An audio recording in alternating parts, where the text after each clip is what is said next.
Video ini hanya review, silakan menuju situs resminya untuk versi fullnya.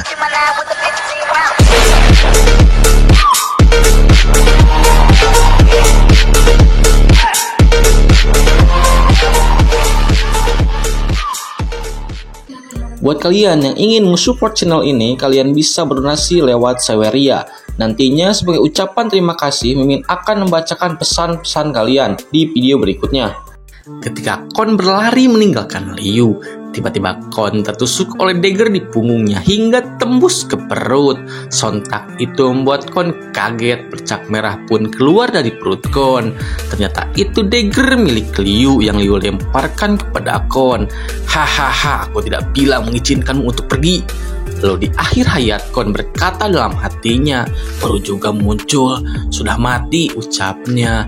Lalu Liu mendekati tubuh Kon yang sudah tak bernyawa dan langsung mencabut dagger miliknya yang tertanam di badan Kon dan berkata, sampah anggota Tulu harus mati ucap Liu.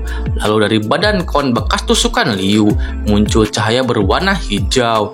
Liu pun menyadari pancaran cahaya itu dan langsung mengambilnya dan berkata bahwa ini adalah bibit energi dan ada reaksi pada energi itu. Lalu tiba-tiba bibit itu terbang. Setelah beberapa detik Liu memperhatikan, Liu baru menyadarinya bahwa bola energi itu adalah pelacak orang yang memiliki kekuatan yang bangkit. Lalu Liu berteriak untuk mereka semua cepat pergi dari tempat ini karena posisi mereka sudah dipastikan diketahui oleh kelompok Tulu yang lain. Mereka bertiga pun mengiyakannya. Terlihat Liu dan semua wanitanya berlari ke arah mobil. Lalu Xin pun berpindah di tempat markas Tulu. Terlihat beberapa tenda dan mobil milik kelompok perang Tulu. Terlihat kelompok Tulu yang sedang berdiskusi. Lalu seorang berkata tentang dirinya yang bertemu kelompok kecil dan akhirnya semua laki-lakinya dibunuh sedangkan wanitanya diambil oleh mereka. Lalu seorang menjawab bahwa orang yang bertemu dengan kelompok kecil itu sangat beruntung karena dirinya hanya bertemu dengan sekumpulan zombie saja. Lalu seseorang mengatai orang itu brengsek pada seseorang yang sedang berbicara tadi dan berkata bahwa wanita yang dibawa ke sini tidak bisa hidup lama karena bermainnya terlalu keterlaluan. Lalu kita diperlihatkan pria yang sedang memperhatikan bola-bola cahaya di tangannya. Nama pria ini adalah Yepeng. Apa tujuan ketua besar mintaku untuk jalan Luoye ke dunia luar? Lalu berapa hari ini juga tidak ada gerakan apa-apa dari kota Luoye. Aneh, ucap Yepeng dalam hatinya. Lalu satu bola cahaya di tangan Yepeng tiba-tiba meledak. Sontak membuat Yepeng kaget. Hah? Ketua kelompok kecil Tulu kelima sudah meninggal, ucapnya. Lalu Yepeng berpikir bahwa kekuatan ketua kecil Tulu 5 berada di kebangkitan tingkat kedua dan kemampuannya lumayan dan mana mungkin bisa mati begitu saja, dan berpikir bahwa yang membunuhnya adalah orang hebat. Menarik, sudah lama berada di sini. Tulang rasanya seperti karatan. Sudah saatnya keluar bergerak, ucapnya sembari berjalan keluar tendanya. Lalu kita kembali ke situasi Liu. Terlihat Liu sudah pergi meninggalkan tempat tadi dikarenakan posisinya sudah dilacak oleh kelompok Tulu. Jadi Liu harus segera pergi menjauh. Liu, Wulantian, dan Supepe terlihat di dalam mobil. Lalu Supepe tiba-tiba berkata kenapa dirinya duduk di belakang sedangkan mereka bertiga duduk di depan. Supepe juga ingin duduk di depan juga. Lalu Liu mengatai Supepe berisik dan menjelaskan kelompok perang Tulu bisa datang kapan saja dan nanti kalau sudah sampai di kota Luoye akan Liu izinkan duduk sepuasnya, ucap Liu sembari mendorong kepala Supepe. Supepe pun menjawab jika mereka datang tinggal bunuh saja mereka semua, ucapnya. Aku tidak takut, hanya saja. Lalu dia berkata dalam hatinya bahwa kelompok mereka masih terlalu sedikit. Untuk menghadapi kelompok besar masih akan ada kesulitan. Lalu Liu tiba-tiba menyadari sesuatu usai melihat kaca spion mobilnya bahwa ada seseorang yang sedang mengejar mobil Liu, dan Wulan pun langsung memberitahukannya kepada Liu. Lalu Liu pun langsung melihatnya dari jendela. Mereka begitu cepat, ucapnya. Lalu terlihat beberapa mobil mengikuti mobil milik Liu. Mereka pastinya adalah kelompok perang Tulu. Terdengar teriakan dari ketua Yepeng. Hei teman-teman, mangsa ada di depan sana, kejar mereka, ucapnya sembari menunjuk ke arah mobil Liu berada. Lalu para kroco menembaki mobil Liu dengan senapan api. Beraninya memprovokasi kelompok perang Tuluku. Bunuh mereka, bunuh yang pria saja, kita ambil wanitanya. Saatnya memburu sudah tiba, ucap kroco-kroco itu bersemangat. Lalu Yepeng memakai senjata basokannya berniat memberi Liu hadiah pertemuan. Dan dar, basokannya pun ditembakkan, pelurunya pun melesat cepat ke arah mobil Liu. Lalu Wulan berkata berhati-hatilah karena ada tembakan yang datang. Su Peipei pun tidak tinggal diam, ia langsung mengeluarkan basokannya juga. Tenang saja, aku di sini.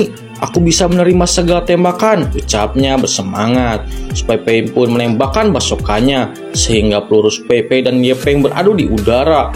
Duar! Terlihat percikan api di udara. Hehehe, aku adalah ahli dalam permainan tembak, ucap Su Peipei. Lalu terlihat sekumpulan kelompok perang Tulu yang menjawab perkataan dari Su Peipei. Senang bermain senjata? Aku akan memberikanmu bermain hingga puas. Teman-teman, keluarkan semua senapannya. Biarkan ia bersenang-senang. Hahaha. Aku paling suka menindas orang banyak yang menindas orang yang sedikit. Melihat tim Tulu yang mengeluarkan semua senjatanya membuat Su Peipei sedikit ketakutan dan berkata bahwa kelompok perang Tulu berbuat curang. Lalu Yepeng berkata dengan ekspresi pedenya, kali ini lihat bagaimana kali ini menghadangnya. Lalu Yepeng memerintahkan kroco-kroconya untuk menembak secara serentak. Lalu terlihat peluru yang sangat banyak melesat ke arah Liu. Melihat peluru yang begitu banyak membuat Su Peipei terdesak. Lalu Su Peipei memanggil Liu untuk membantunya karena ia sudah kewalahan. Lalu tak lama Liu langsung menghampiri Su Peipei. Hehehe, kau masih kecil, kamu pasti tidak bisa menahan tembakan sebanyak ini. Biarkan aku, Paman Liu, yang melakukannya. Lalu Liu menjulurkan kedua tangannya ke depan. Lalu Liu mengeluarkan kekuatan kebangkitannya. Tembok, udara! Lalu tiba-tiba sebuah tembok menghalangi tembakan dari kelompok Tulu, sehingga tidak mengenai tim Liu. Berhenti! Sialan, apa itu yang menghalangi seperti dinding di udara itu? Dia bisa menahan semua serangan kita. Lalu salah seorang kroco berkata bahwa Liu mempunyai kekuatan yang bangkit dan harus berhati-hati. Tapi temannya membantahnya dan berkata bahwa kenapa harus takut, masih ada ketua. Liu pasti akan mati. Melihat kekuatan dari Liu, Yepeng tersenyum dan berkata bahwa ini menarik dan berkata bahwa Liu adalah kebangkitan yang unik. Lalu Yepeng turun dari mobilnya dan mendekati Liu. Bocah, kamu sudah membangkitkan ketertarikanku. Lalu Liu dengan tatapan serius menjawab bahwa maaf, Liu tidak tertarik pada pria. Hahaha. Oh iya nih, kita lagi mengadakan giveaway. Caranya mudah, cukup menonton video kami, like dan subscribe, dan berikan komentar unik. Semoga kalian salah satu pemenangnya. Lalu Liu turun dari mobilnya sambil berkata kepada Su Peipei untuknya pergi duluan karena mobil kelompok Tulu sangat cepat, jadi Liu akan menahannya.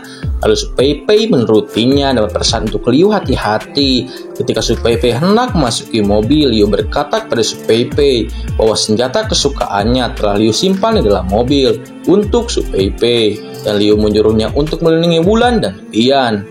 Mendengar senjata yang Su Peipei inginkan Liu berikan kepadanya, sontak membuat Su Peipei senang. Tanpa pikir panjang, Su Peipei langsung menuruti permintaan dari Liu dengan mengangkat jari jempolnya sembari tersenyum senang.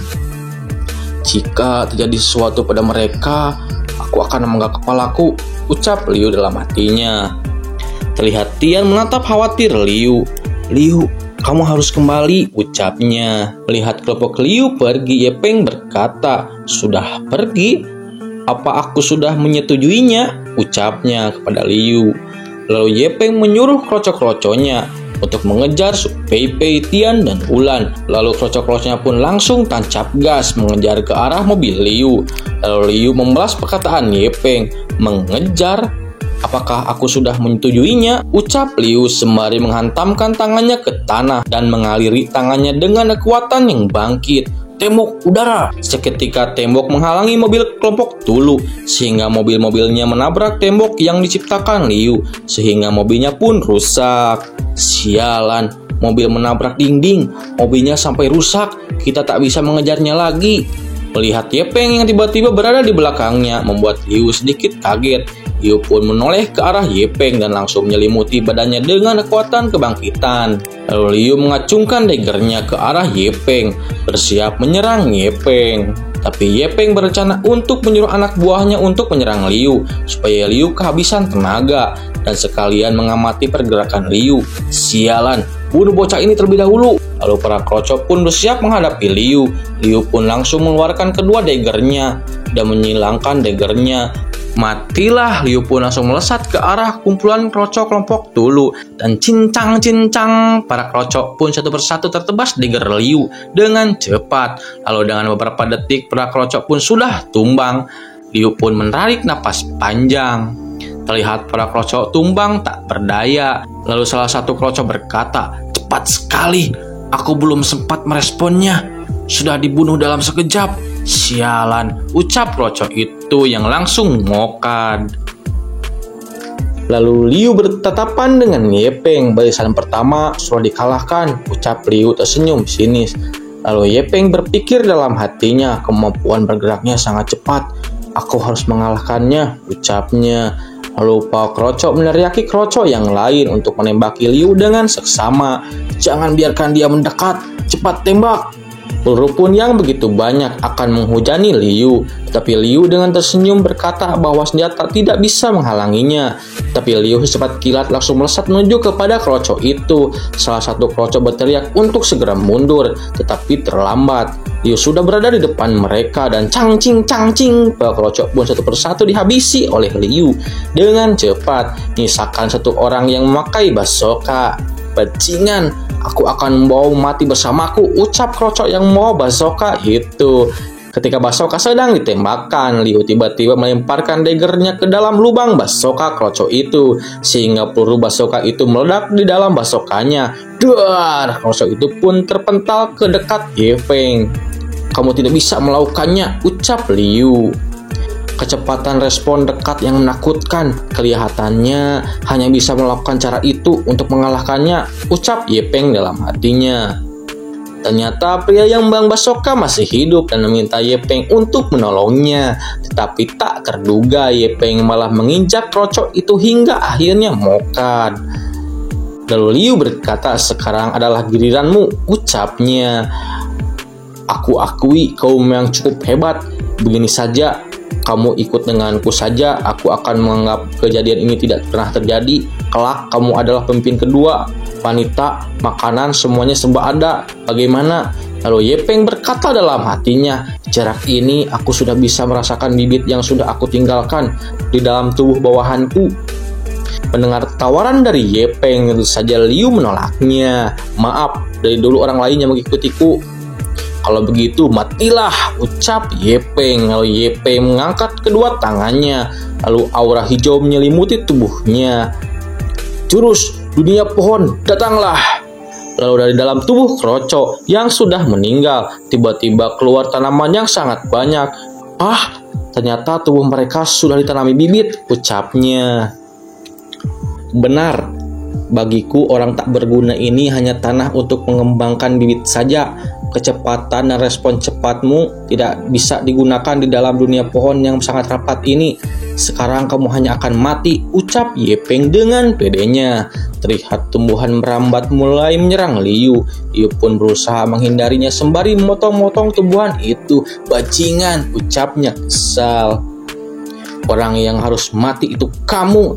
Lalu Ye Peng menyatukan tangannya dan berkata, ikat.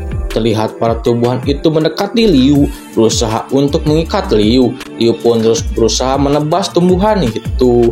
Ye Peng pun terlihat menikmatinya. Lalu tiba-tiba kaki Liu terikat tumbuhan. Gawat, ucap Liu. Mengetahui Liu sudah terikat, Ye Peng melesat menyerang Liu. Kamu sudah tidak bisa kabur lagi, matilah, ucap Ye Peng yang melesat hendak memukul Liu. Jurus pohon perambat pembunuh. Pohon merambat pun yang begitu banyak dengan serentak maju ke arah Liu. Lalu Liu berkata, kamulah yang harus mati. Lalu Liu mengeluarkan kekuatannya. Jurus pelindung udara, kandang, set. Tiba-tiba pelindung persegi mengurung Liu dan Ye Peng. Tumbuhan merambat pun tak bisa menembus pelindung milik Liu. Melihat itu Ye Peng terlihat kaget. Apa? Benda apa ini? Hahaha. Dinding udaraku tidak hanya bisa menahan serangan. Kandang yang aku buat ini mengisolasiku dan kamu dari luar. Dan kamu tidak bisa mengendalikan tanamanmu lagi. Sekarang yang tidak mempunyai jalan untuk pergi adalah kamu, ucap Liu tersenyum sinis. Mendengar apa yang Liu katakan, Ye Peng tak terima. Ye Peng pun berusaha mengendalikan kekuatannya lagi. Jurus pohon cekik berambat. Tetapi para perempuan itu tidak menuruti Ye Peng lagi. Sialan, turuti perintahku, ucap Ye Peng meneriak kekuatannya sendiri. Tetapi tak diduga Liu melesat dengan kecepatan tinggi menuju ke arah Ye Peng dan cincang Ye Peng pun tertebas di dadanya. Ye Peng pun ambruk dan kesakitan. Dalam wilayahku, perjuanganmu sia-sia saja. Kamu tidak bisa membunuhku. Jika kamu membunuhku, beberapa bawahan wanitamu akan mati. Oh, kamu bicara seolah sudah ditangkap saja. Benar, sebelumnya aku sudah mengutus untuk bersembunyi di depan, awalnya untuk menghadang jalan kalian. Tidak menyangka ada gunanya. Aku percaya bawahan-bawahan wanitamu sudah tertangkap oleh anak buahku. Hahaha, kamu terlalu meremehkan mereka, ucap Liu sembari tersenyum sinis. Lalu Xin pun berpindah di tempat Su Peipei. Terlihat mobil yang dikendarai Wulan sedang terhenti. Terlihat juga banyak lubang-lubang yang sepertinya diakibatkan oleh suatu senjata yang kuat. Dan terlihat pula mayat-mayat yang berserakan. Hahaha, senjata ini hebat sekali. Aku ingin tanya siapa yang masih bisa menghadapiku, ucapnya. Ternyata itu adalah Su Peipei yang menggunakan bazooka naga milik Liu. Ternyata Su Peipei sudah menghabisi kelompok Tulu yang mengejar mereka. Lalu tiba-tiba Wulan berkata untuk Su Peipei jangan sombong dulu dan berkata bahwa masih tersisa 2 orang lagi yang masih tersisa. Dan cepat bereskan mereka, lalu mereka akan pergi membantu Liu. Terlihat 2 orang kerocok yang sedang bersembunyi di balik batu. Mereka terlihat sangat ketakutan. Semua anggota kita sudah mati. Cepat telepon ketua untuk meminta bantuan. Jangan panik, aku sedang mencari sinyal. Ketika sinyalnya sudah ada, kerocok itu hendak menelpon ketuanya, tetapi terlambat. Su Peipei sudah menemukan kedua kerocok itu. Kerocok itu pun terlihat sangat ketakutan, sampai-sampai mereka berkeringat dingin. Lalu para kerocok itu meminta ampunan. Lalu telepon dari kerocok itu tersambung ke Ye Peng. Ye Peng pun senang. Ye Peng kira para kerocok sudah berhasil menangkap wanita-wanita Liu. Tetapi bukan suara teriakan wanita Liu yang terdengar, malahan suara para kerocoknya yang sedang disiksa oleh Su Peipei. Lalu Liu berkata, hahaha, suara teriakan bawahanmu itu benar-benar merdu, ucap Liu dengan wajah meremehkan. Ini bagaimana mungkin? Halo, ada apa sebenarnya? Bajingan, cepat bicara. Lalu tiba-tiba Liu menghibaskan alat komunikasi milik Ye Peng hingga terjatuh dan langsung menodongkan daggernya ke arah Ye Peng. Kamu sudah tidak punya kesempatan untuk kembalikan situasi lagi. Jangan bunuh aku. Aku bisa memberikan kamu seluruh informasi kelompok perang Tulu. Setauku, ketua kelompok perang Tulu berkomplot dengan kota Luoye. Pasti ada siasat tentang pemblokiran jembatan ini, ucap Ye Peng meminta ampun supaya tidak dibunuh. Oh, kamu jangan berani membohongiku. Kalau tidak, kamu akan tahu akibatnya. Semua perkataanku adalah perkataan yang jujur. Sebelumnya, aku melihat orang berjubah hitam masuk ke dalam ruangan ketua kami. Wajahnya terlihat di samping. Aku yakin itu adalah ketua kelompok Luoye. Aku dengar mereka bilang babinya sudah gemuk, sudah siap untuk dibunuh. Selain itu, tentang harga garam dan yang lainnya. Lalu dalam hati Ye Peng berkata, aku harus mengulur waktu hingga kekuatanku sedikit pulih. Sampai saat itu, lalu Liu berpikir, babi sudah gemuk. Apa dia merujuk ke babi biasa atau ke sesuatu hal? Lalu apa hubungannya dengan harga garam? Bukannya harga garam di dalam kota Luoye cukup stabil? Lalu tiba-tiba terdengar seorang yang memanggil nama Liu.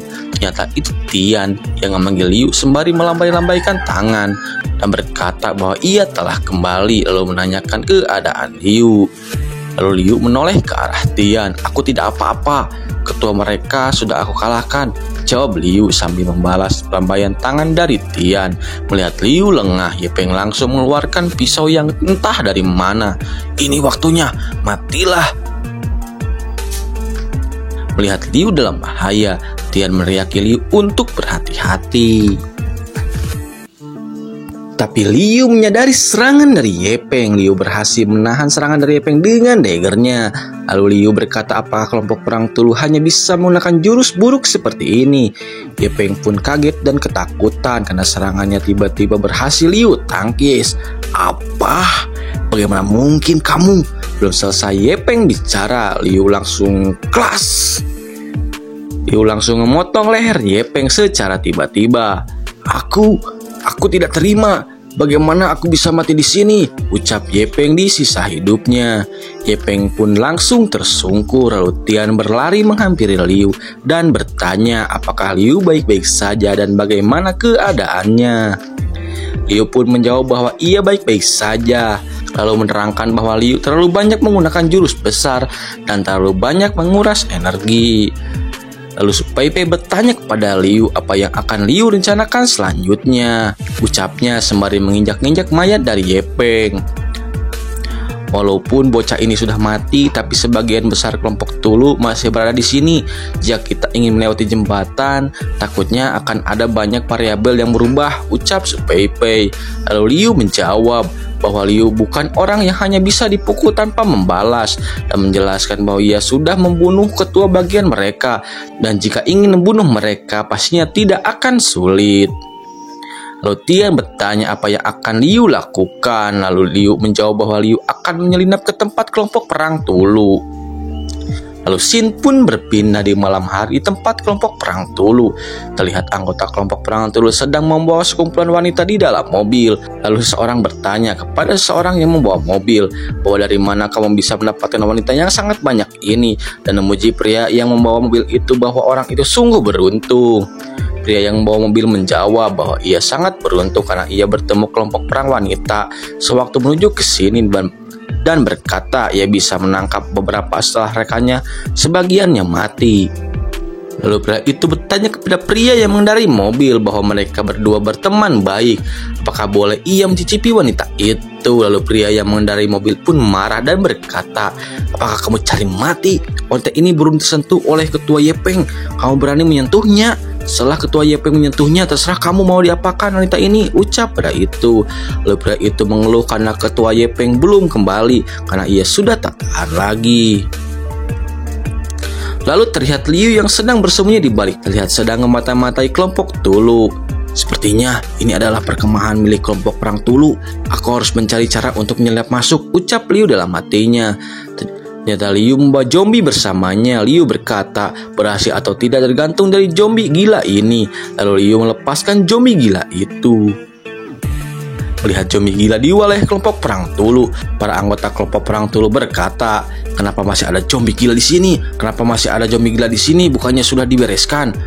Kepala, kami benar-benar sudah membereskannya beberapa kali. Jika mendengar suaranya hanya ada satu, pasti ada satu yang tertinggal. Seharusnya datang dari tempat lain, ucap pria di belakang yang mereka sebut kepala.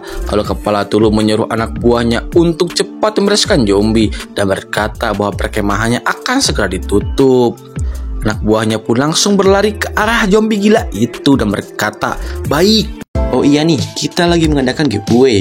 Caranya mudah, cukup menonton video kami, like dan subscribe, dan berikan komentar unik. Semoga kalian salah satu pemenangnya. Lalu bersambung. Terima kasih yang telah menonton video ini sampai selesai. Bertemu lagi di video berikutnya. See you.